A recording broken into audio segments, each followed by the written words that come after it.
Welcome to the daily race. We're not running a marathon this morning, not in this heat. We're not even sprinting because, well, it's way too hot to do that. I mean, even if the weather was good, that's not what we would do. We would just do what we do every single morning, take one next right step, one step forward, one intentional step with God.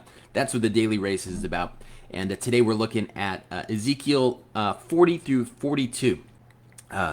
What we've done here in Ezekiel is we've turned a corner here. We've now moved on to a message of hope.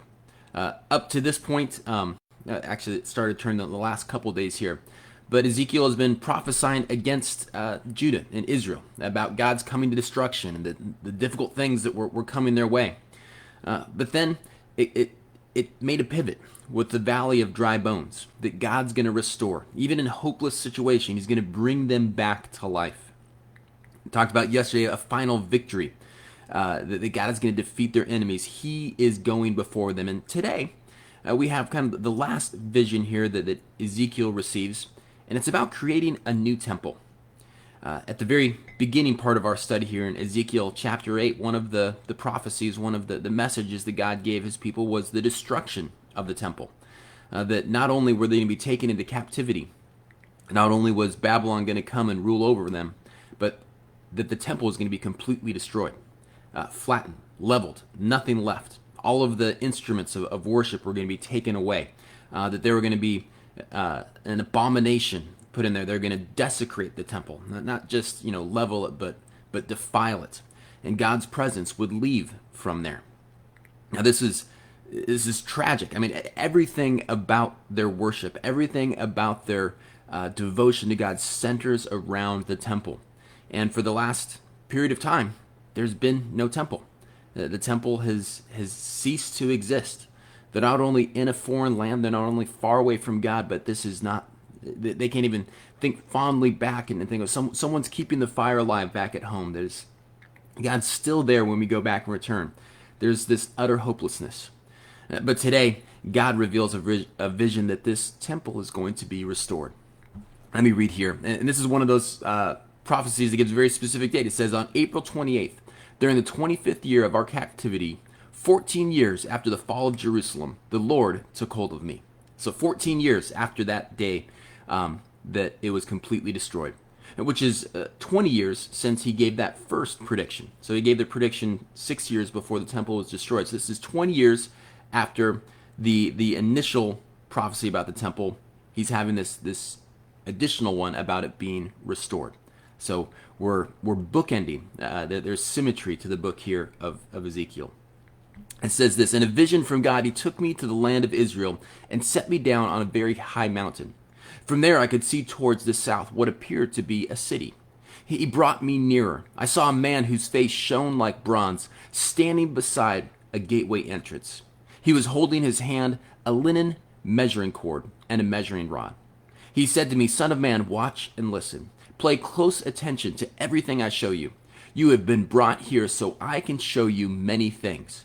Then you will return to the people of Israel and tell them everything you have seen.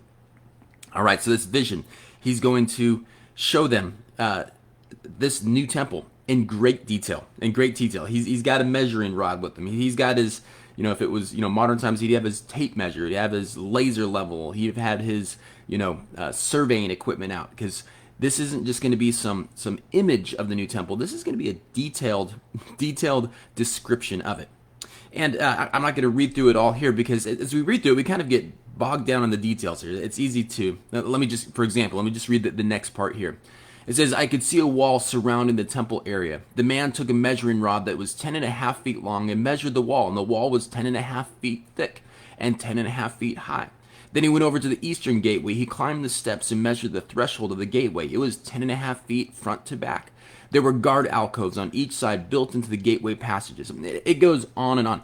Great detail. Great detail. In fact, so much detail here that you can recreate a map of what this, if you're great with, measurements and spatial recognition, if you're great at Legos, you could probably follow along these instructions and recreate an image of this new temple. It's incredible detail here. We're not going to go through all of it, but the point is that Ezekiel's being shown this new temple And it's not just some rough image of a future event. He's showing detailed what this is going to look like. Why? So that he can go back and tell the people about it. Now, we're going to unpack this for the rest of our time in Ezekiel up through Saturday. So we're going to talk a little bit more about what time is this actually predicting? Like when does this being fulfilled? And there's a couple different interpretations of that. But for today, we're just going to kind of stay here in this general view at this revelation. What is God doing? Why is this so important? And then the first part here is the hope of restoration.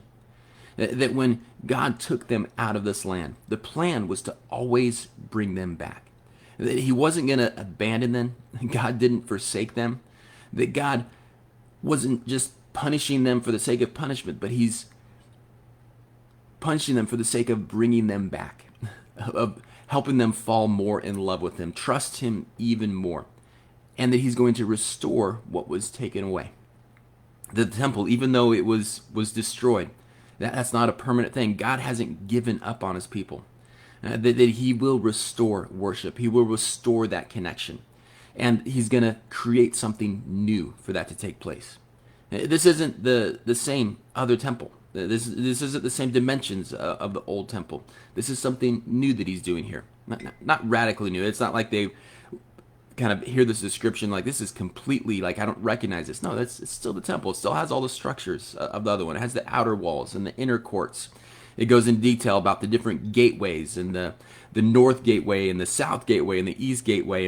And so much detail that they're able to picture this. They're able to picture this. They're able to get a vision. Even though they didn't get the same vision as Ezekiel, they could picture what he's talking about. It talks about rooms for priests and what's going to happen in each room.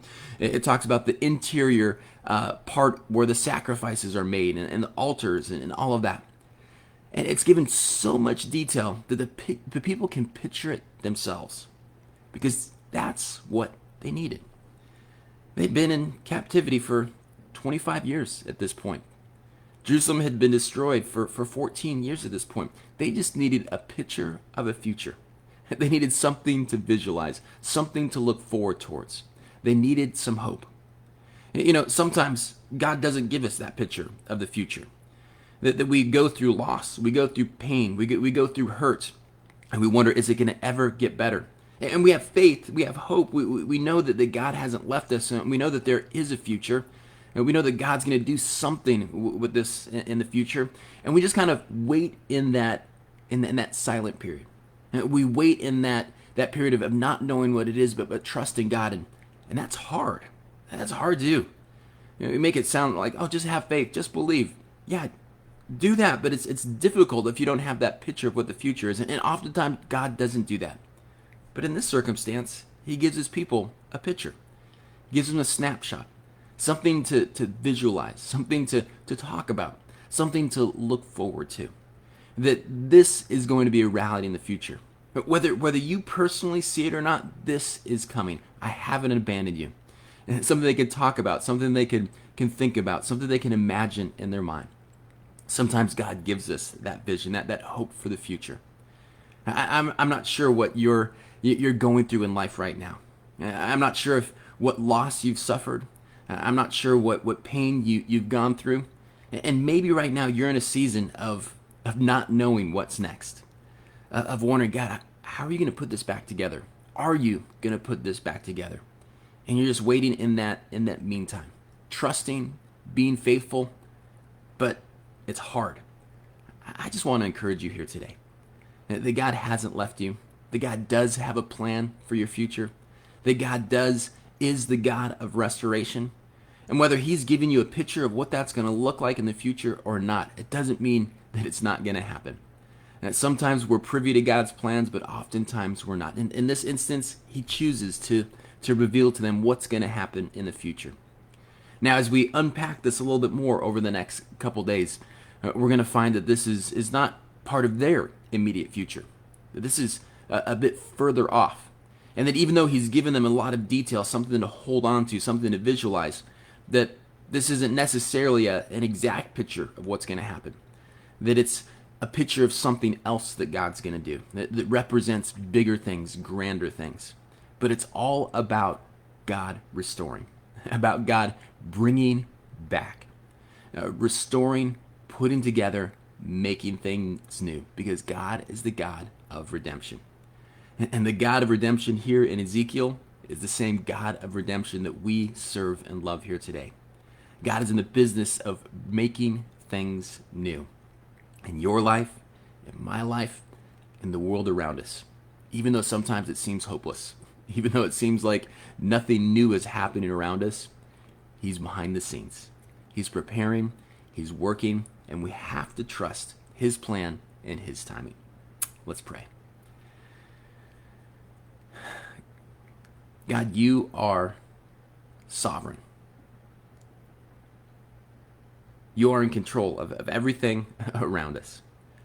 And God, in moments of chaos, in moments of doubt, in moments of silence, in moments of not knowing the future, we take rest.